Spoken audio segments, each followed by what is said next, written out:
Halo geng. Oke geng, hari ini saya akan menjawab satu pertanyaan goyang-goyang, jangan goyang-goyang. Di video saya sebelum ini ada pertanyaan macam mana saya akan membeli barang basah keperluan jika hari persekolahan. Sebab sebenarnya saya membeli barang basah satu minggu satu kali, itu memudahkan saya punya kerja-kerja di rumah.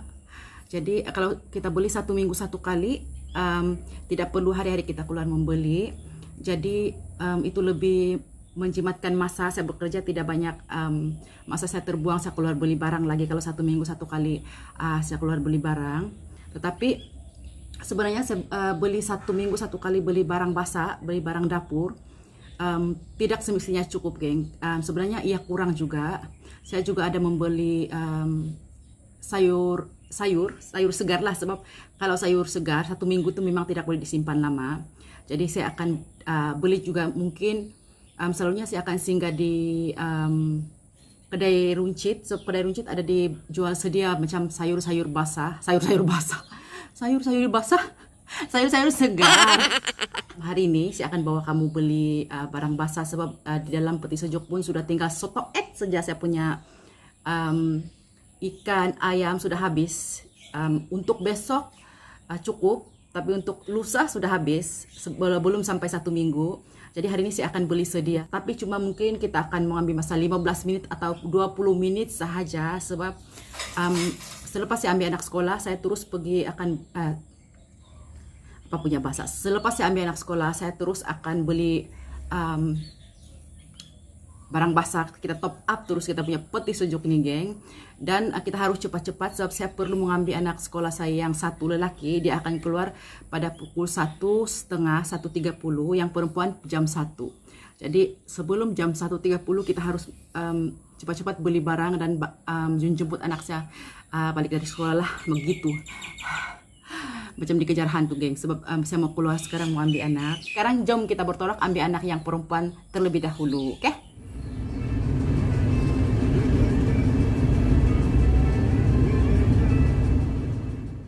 Oke geng, sekarang kita akan menuju ke sekolah anak yang perempuan dulu. Sebab sekarang sudah jam 1:05. Dari kejauhan dia tengah berlari-lari. Biasalah ini saya punya sumandak nih geng, terlampau lasak betul. Jadi seterusnya kita harus cepat-cepat menuju ke tempat beli barang basah nanti. Sebab sekarang sudah jam 1:10. Kita cuma ada masa 25 menit, 25 menit, betul lah, 25 menit sahaja membeli sebelum kita menuju ke sekolah anak saya yang satu lelaki. Jadi kita harus cepat-cepat ke geng. Harap maklum kalau saya buat rakaman di dalam tidak panjang, sebab memang kita dikejar hantu sekarang, jadi masa membuat rakaman.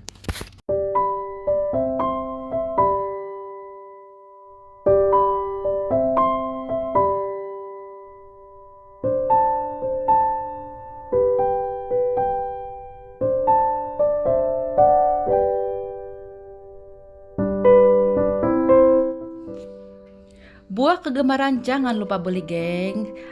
Oleh sebab sekarang nih kamu lihat sendiri harga baru RM7.99. Murmur.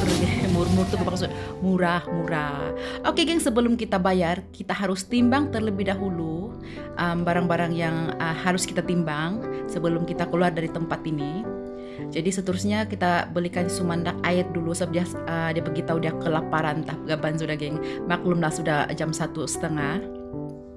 Oke geng, sudah siap kita membeli. Tiba masanya kita harus cepat-cepat nih bertolak ke sekolah anak geng. Karena saya sudah lambat, sebenarnya saya sudah lambat 10 menit saya lambat geng. Jadi kita harus cepat-cepat menuju ke sana. Oh ya geng, saya lupa.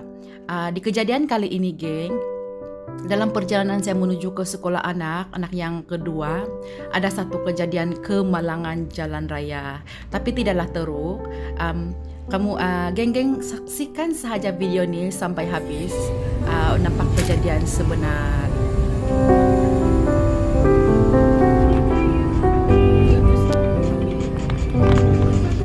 Nah, Itu adalah kemalangannya, geng. Tapi nanti kita akan ulang lagi, kita akan lambatkan masanya. Lihat nih. Itu adalah kemalangannya. Dia melanggar kereta yang baru saja keluar. Jadi sebenarnya murid itu tidak ada apa-apa juga. Dan kereta itu pun tidak mengalami kerusakan yang teruk, geng. Cuma hanya calar sedikit sahaja. Tetapi kereta itu jenis yang mahal, bukan kaleng-kaleng punya jenis kereta. Jadi saya diberitahu oleh saya punya anak ini, sebenarnya sebenarnya budak yang kemalangan itu adalah kawan sekolahnya, satu sekolah dengan anak saya. Jadi bayangkanlah tidak ada lesen. Budak tuh tidak lesen. Oke, itu adalah anak saya, geng, yang tengah berlari-lari menuju ke tempat saya tuh, geng. Kesian dia sudah menunggu dalam beberapa puluh menit. Ada 20 menit dia menunggu ini, geng. Jadi anak saya memberitahu itu adalah dia tengah berunding. Jadi keesokan harinya anak saya memberitahu kawan dia kemalangan dan kawan dia terpaksa membayar sebanyak Rp500 hanya calar sedikit sahaja. Tetapi oleh kerana kereta itu jenis yang mahal jadi terpaksa. Dan sudah bersyukur sebab budak tu tidak mengalami cedera dan juga tidak dilaporkan kepada polis. Oke, geng, sampai di sini saja perkongsian hari ini. Terima kasih kerana menonton dan sampai jumpa lagi. Bye.